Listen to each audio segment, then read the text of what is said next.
Hey, I'm Torian, I'm a voice actor, and I just built my first computer. This was one of the most stressful things I've ever done, but also one of the most fun. And I wanted to record the process because I learned so much, and it's 2023, so we share everything. So stick around, and hopefully you'll learn some of the same things I did, and maybe even try to build your own PC. Let's get started.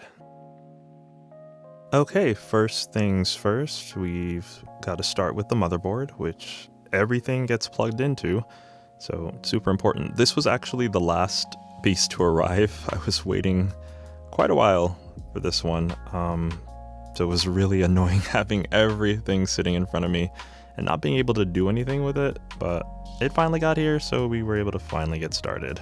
So this is what it looks like out of the box. It might be a bit intimidating to see if you've never opened up a computer before, but everything has its place. This is basically adult Legos. So the first thing we're going to start with is the CPU.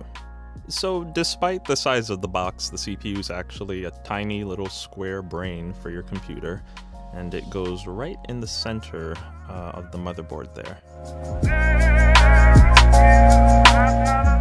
So on this motherboard, I needed to release that lever right at the bottom to open up the space very carefully, hopefully without touching the circuitry on the top. Definitely don't want to do that.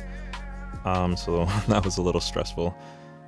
Once I did that, I got the CPU out of its casing, also very carefully. There's a lot of little pins right on the bottom of it that you don't want to touch. So you want to hold it from the sides. That's the safest way to do it. Very, very carefully.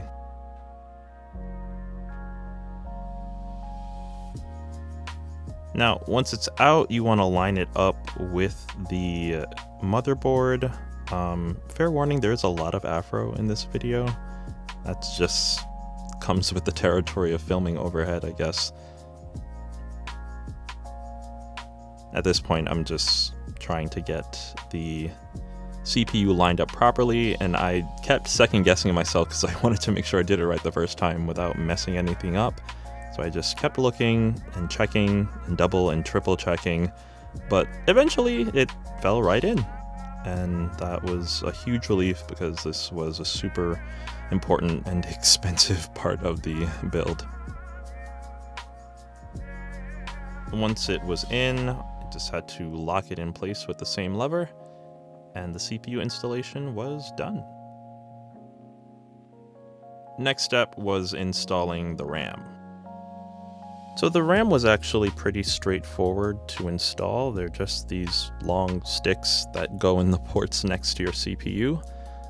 They do have to face a certain way, so just make sure they are lined up properly, and otherwise they should click right in. You might have to give them a little bit of a push, but eventually they will click into place. There's usually space for 4 on the motherboard. I only used 2, and so your motherboard will tell you where they go if you're only using 2. You can't just put them anywhere. So keep an eye on that, and it should be pretty easy.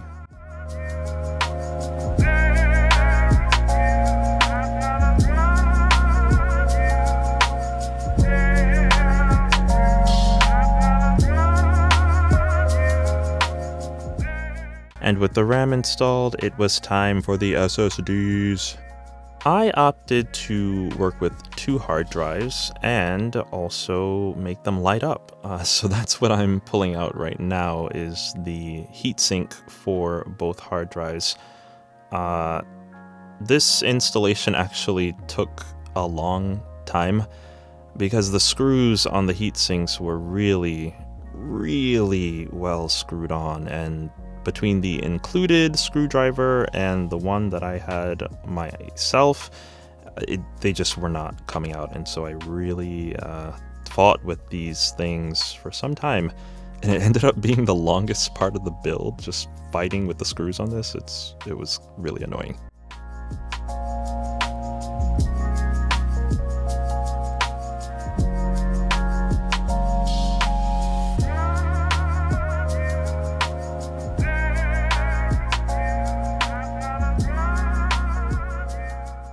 it actually got to the point where the footage was just taking up too much space, and I had to stop recording until I could figure this out.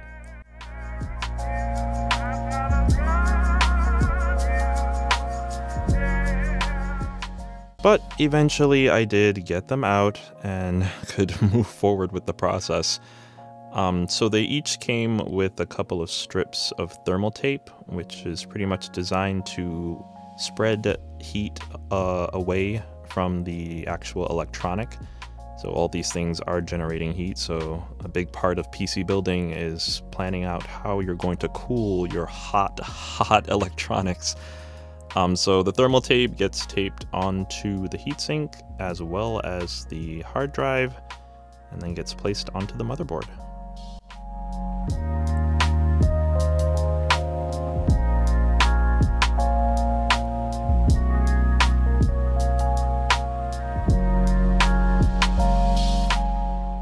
The SSDs themselves are really nice. Hard drives used to be, or well, they still are, but a few years back, you could only get big, kind of chunky hard drives, and now they're as thin as concert tickets with holding just as much space.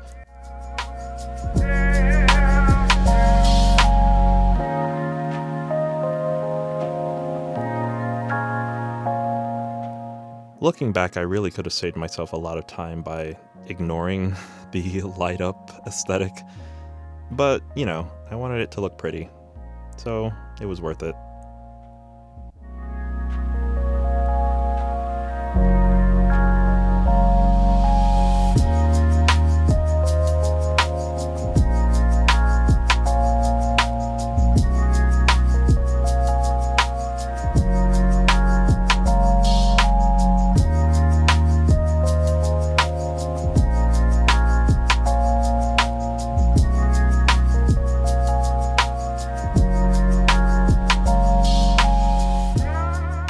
Once the SSDs themselves were screwed into place on the motherboard, I just had to plug in the heat sinks, which, because they light up, they do have to draw power from somewhere.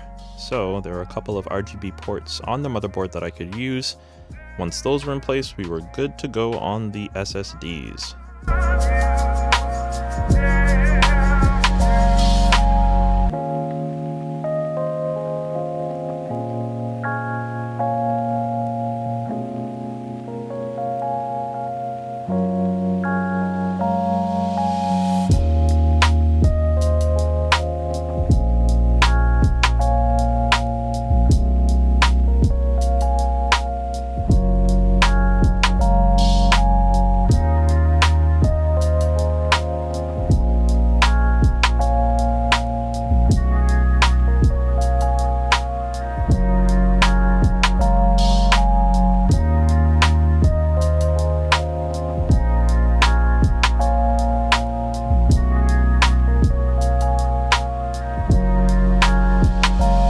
And with that grueling process out of the way, we could move on to the next step, the CPU cooler. And now it was time to install the CPU cooler, which goes right on top of, you guessed it, the CPU. That piece of hardware generates a whole lot of heat, and it really needs its own dedicated cooling source, and that's why we have CPU coolers. There are a lot of different designs for them. I opted to go for a giant heatsink you can see from the Be Quiet brand on the right. Because the CPU can get so hot, the CPU cooler fans can get pretty loud, and I didn't want to have a super loud computer. So I was really looking forward to how quiet this fan could be. The metal part on the right is actually its own kind of thermal heat sink that pulls heat away from the CPU, draws it into the metal panels, and then the fan attaches to that and cools it down while it continues cooling the CPU. It's a whole convoluted process, but it works. So for this, I just had to unscrew the brackets that were already in place on the motherboard and screw in the ones for the cooling unit I was using.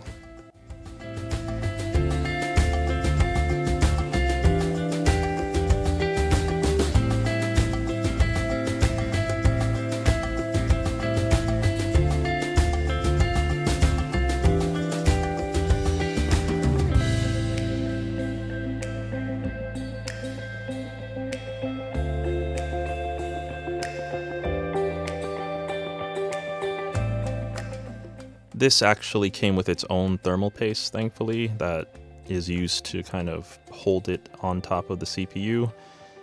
There are a lot of brands that don't include that, and you have to kind of apply it yourself, and hopefully you do it right the first time, and if you don't, you have to try and wipe it off of the CPU, and I just did not want to deal with any of that, so thank you, Be Quiet, for doing that step for me.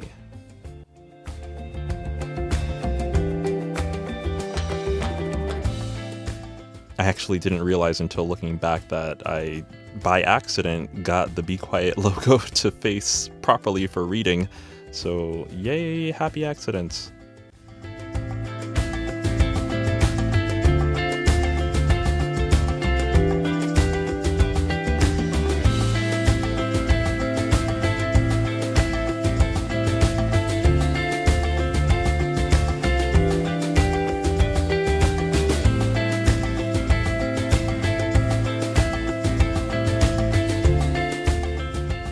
The fan itself attaches with these metal like hook things that I was having a little trouble with, and I had to double check the manual just to make sure I was doing it properly.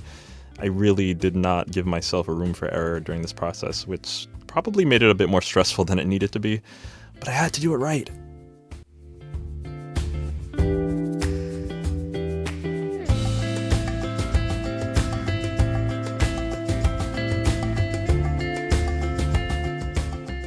Anyway, I eventually got it on, plugged in the CPU fan, and the cooling unit was set.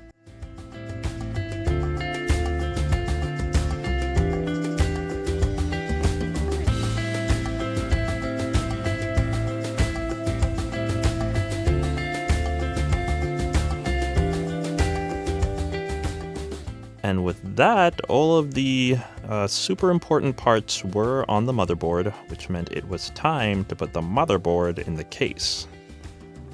So this case was manufactured by Corsair, who is now my new favorite PC part manufacturer, and you'll learn why later on. But as you can see, it's pretty big. People put all kinds of things in their computers, but all the extra space I end up having is really good for airflow, which I'm happy about. It does come with a couple of stock fans, but I had other plans for my cooling situation. So first step was unscrewing those before putting in the motherboard.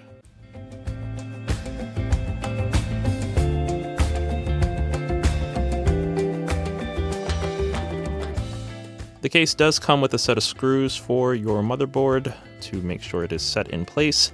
So the only thing to do at that point was to make sure it was lined up properly without getting my fingers all over the circuitry. So this was a low-key stressful part, but it ended up working out.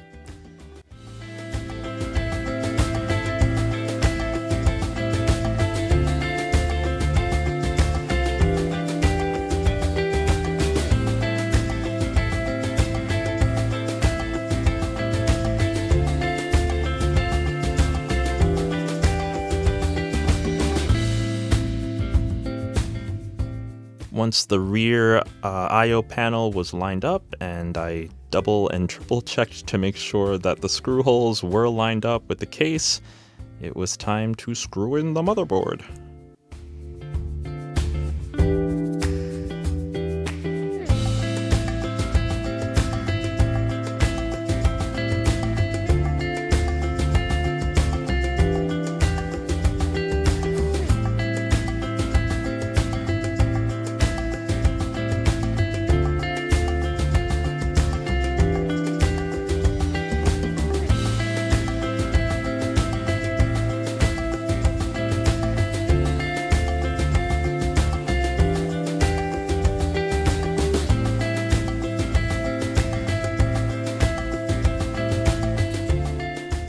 So now it was really starting to look like a computer, which I was very happy about. And next was to install the fans.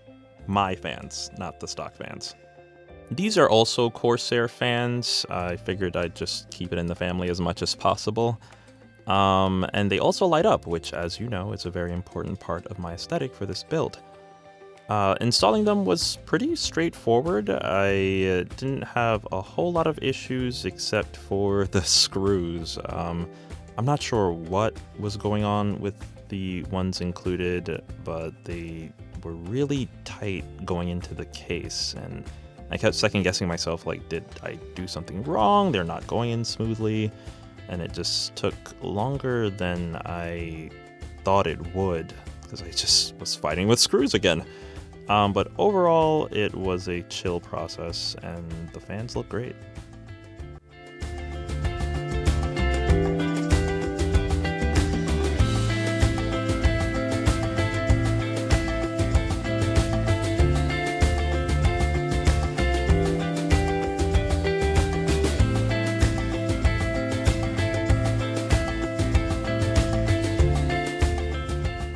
The way they're oriented is very intentional. You want to have intake fans and exhaust fans so that cool air is being pulled in and hot air is being pushed out. You don't want your computer to be sitting in a little hot box of hot air, but you also don't want it to kind of pull in more dust than natural. So there's a whole separate video I can do on positive and negative and neutral air pressure that I had to figure out when researching this process.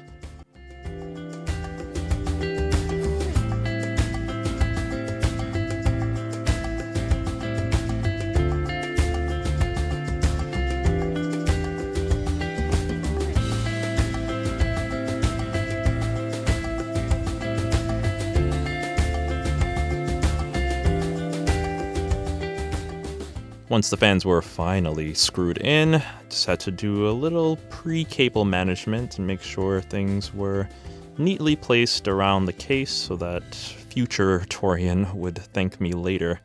Cable management is a huge part of the building process.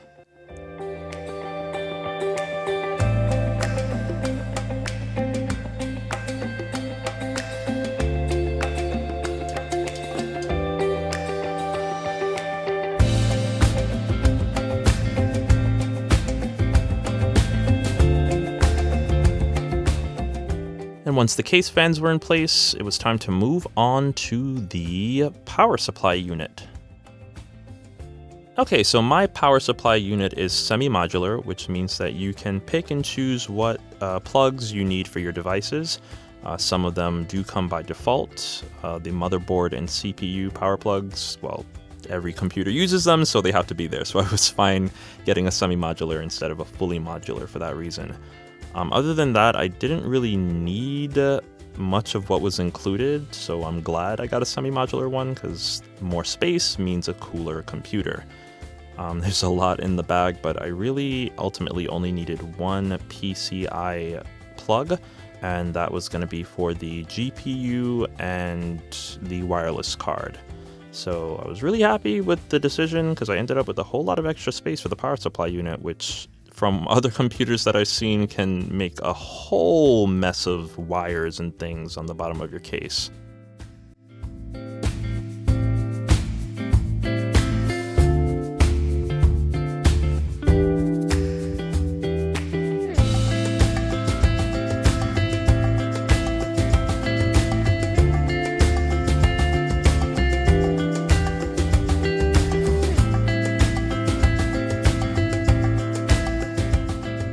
And once my one plug was installed, it was time to put the case, or well, the power supply unit in the case. So here's a look at the back of the case with the motherboard already installed.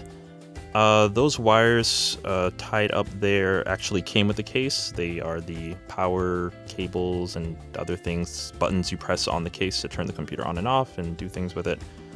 As far as the power supply unit, goes in pretty smoothly. This probably would have been better to do with it standing up, but I wanted you all to see it, so here we are. But other than that, it was a pretty simple install. Just slide it in and screw it in.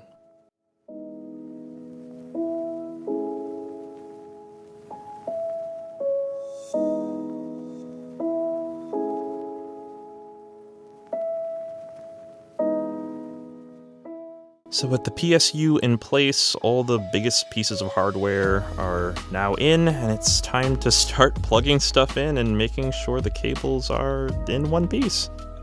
A change in location. It was going to be impossible to film where I was with the computer kind of standing right side up. So we just switched spots so that you could see a little bit of what I was doing with the cable management.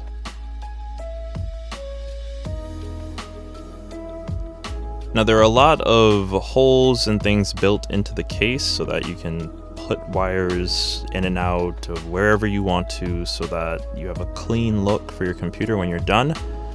So this was pretty much me trying to figure out how I wanted to do this, which spaces I wanted to utilize, what was gonna, be the most discreet look once everything was plugged in, because it could very easily look like a jungle, and, that's not what we want.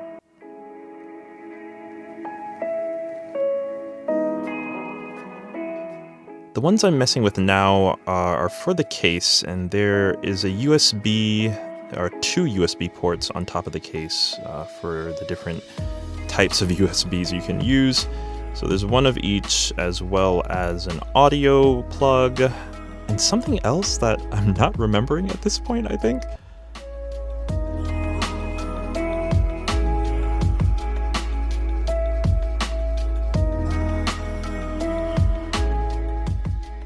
The case looks a lot more precarious than it actually is, I promise.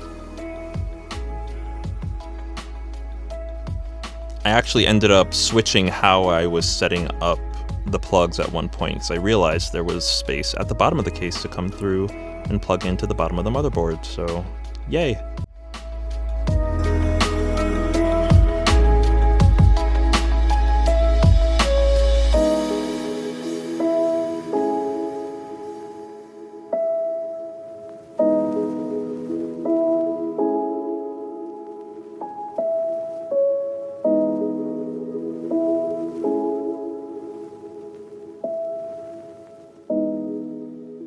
Now, at this point, I realized any further work on the case plugs was gonna require some very fine-tuned focus, and it wasn't something I'd be able to do with the way things were oriented, so I had to finish that off camera, and we'll come back once that's done.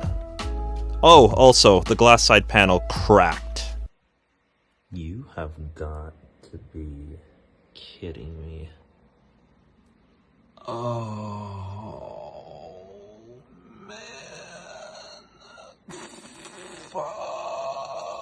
So basically the corner of the glass panel was not covered by the metal pieces holding it, which I didn't realize at first, and so when I was carefully removing the panel to change locations, it tapped the floor and from the bottom right to the top left. It was absolutely horrific.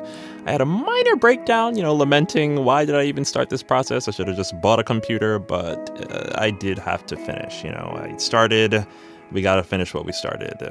Hopefully Corsair can take care of it later. So, on to the most exciting part of the process, the GPU. Ain't she purty?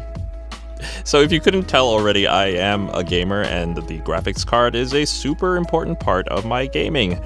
So I was really excited to install this part of the computer, and it was pretty straightforward.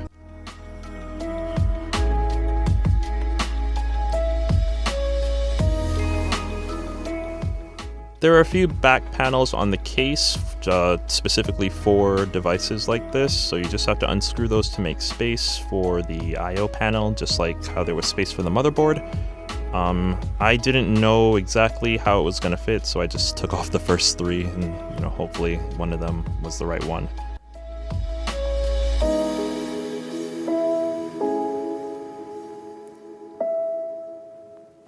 So it clicks in a similar fashion to the RAM cards, where you just press down until it clicks. But because of the way it was oriented, it's hard to see exactly how it goes in, so I was really taking my time trying to be careful with it, making sure it lined up with the back panel, but also that I could hear the click.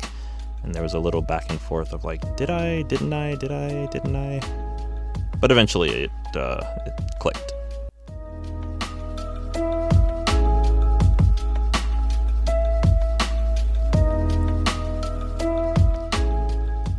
And once that was in, I had a bit of a scuffle with the plug for the heatsink. It went on so loosely to the RGB ports on the motherboard that I just was second guessing myself. Again, that's like the story of this video. But I was worried it could like just come off on its own. It was so loose. But after getting that situated, I guess I was satisfied with how it stayed on.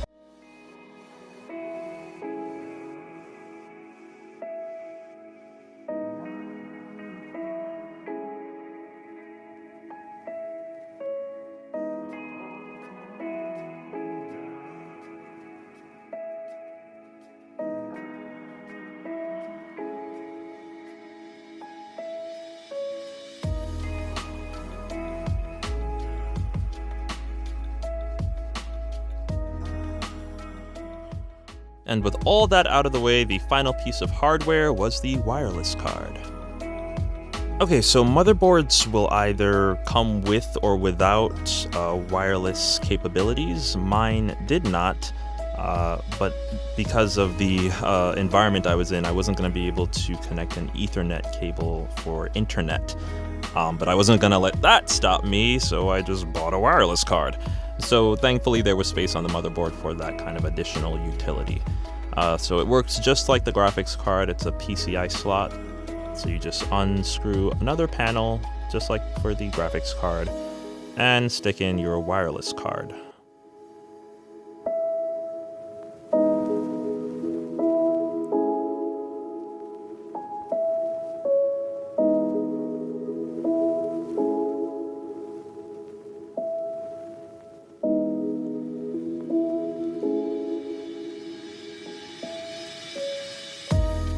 And once it's hooked up, you just plug the USB port into one of the available ones on your motherboard. They'll usually come with several that you don't end up using unless you have things like the wireless card that need to use the power.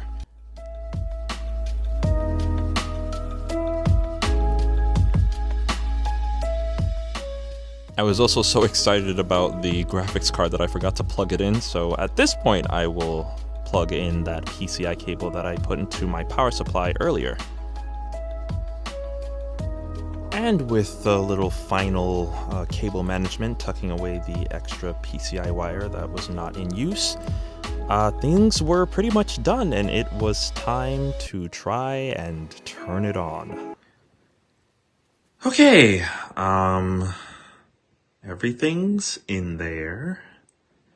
Aside from a couple little hiccups that should be rectified shortly, this should be functional. The monitor it's not on, so the monitor went to sleep. So yeah, I'm gonna try to turn it on. Oh God. Oh Lord in heaven. Okay, 3, 2, 1. Oh.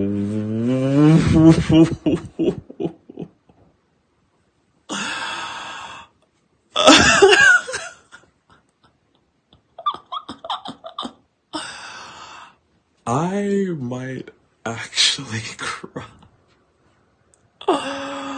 Oh God.